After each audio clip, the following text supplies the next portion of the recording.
Do you have any thoughts on, I know you do because touch on it in your book, but what's coming up for me right now is just safety, like in a world, I mean, anxiety is running rampant. You're talking about people Yeah. having panic attacks, the economy is crashing, there's just horrible things are happening in the world to people. LA there's just mental illness running rampant and violence. And so however that's manifesting in your particular corner of the world, what's your expansive, like, how do we feel safe in a world that is showing us evidence of not being safe? Oh, that's a super deep question.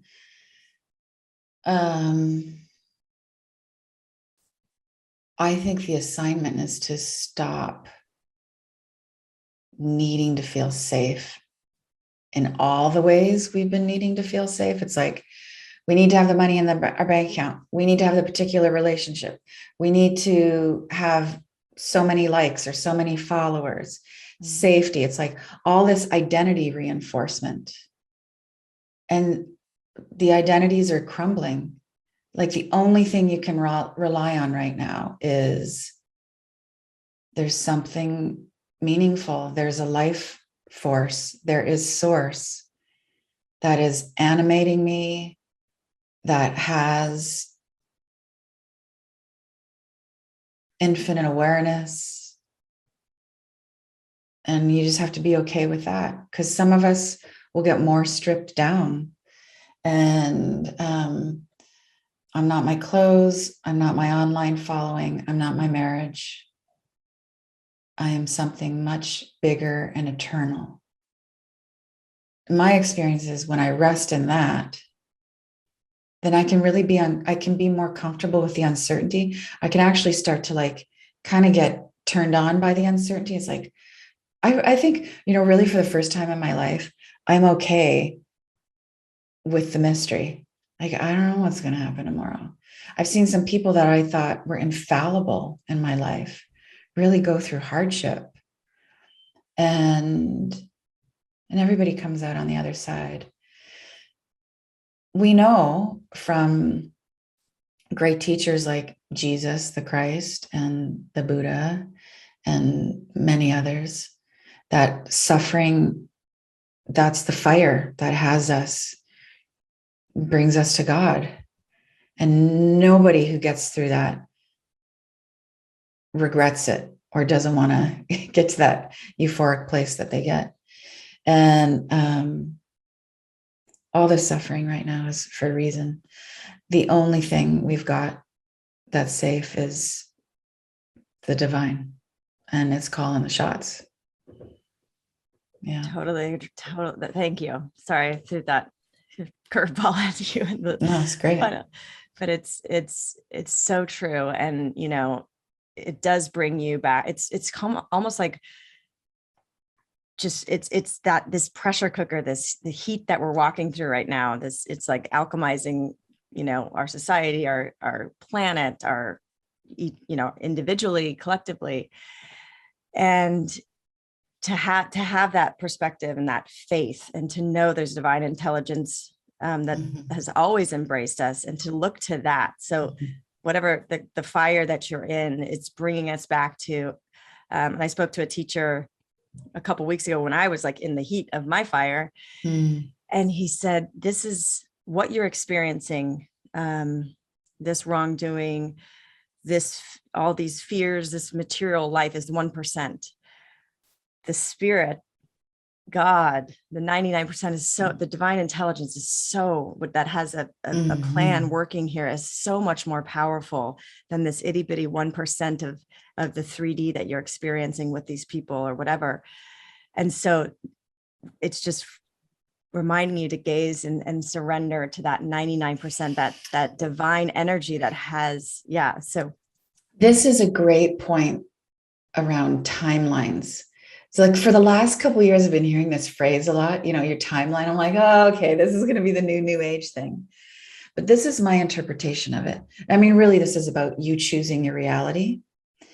So what that great teacher's talking about in terms of, this is the 1%, it's the tip of the iceberg about, what's really going on, the multidimensionality, we get to choose our realities. If you can believe that energy follows thought and our thoughts are manifesting what we're experiencing, and we're all little individuals, connected individuals, then you can really start to groove with this concept of like, I'm going to choose the timeline of fill in the blank.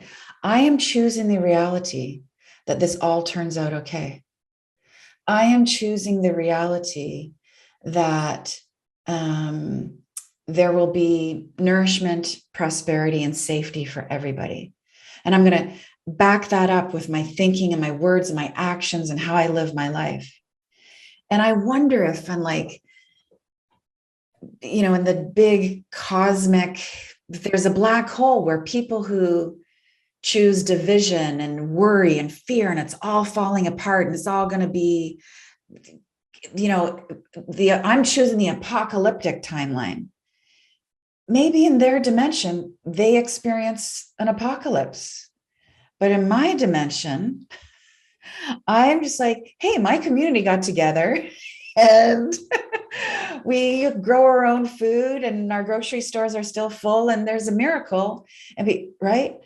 And I really, when the world really started falling apart, I think it's just started, I decided like, I'm going to be the antidote. And a lot of guilt came up for me of just like, at this point in my life, I feel happier, more vibrant, more loving, more resourced than I ever have. I don't think it's necessarily, it's not age, it's not a time thing. It wasn't like, I hung in long enough. It's working out okay. But with the world, when you're riding high and the world is like going low, if you are an awake person or trying to be awake, you're going to go, am I in sync here? Am I being of service? Am I delusional? But I think this is the warriorship, because if you're falling apart, call me. If you're falling apart, I want to be steady for you. If someone's broke, I want to have the means to help them. If someone is depressed, I want to be the light in their household that day.